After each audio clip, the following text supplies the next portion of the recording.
Amoeba কয়েকটি পদ্ধতিতে খাদ্য গ্রহণ করে থাকে। যে মাধ্যমে খাদ্য গ্রহণ করে না বা পারে না সেটি হল এ সারকামফ্লুয়েল পদ্ধতিতে অ্যামিবা চলন শক্তিহীন খাদ্যবস্তু গ্রহণ করে। এর মাধ্যমে অ্যামিবা শৈবালের মতো লম্বা খাদ্য গ্রহণ করতে পারে। বি ইনভাজিনেশন পদ্ধতিতে অ্যামিবা এক ধরনের বিষাক্ত রস নিঃসৃত করে খাদ্য বস্তুকে হত্যা করে।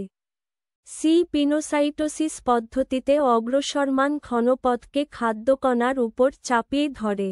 ডি আর্কমবভ্যালেশন পদ্ধতিতে অ্যামিবা সক্রিয় খাদ্যবস্তু গ্রহণ করে।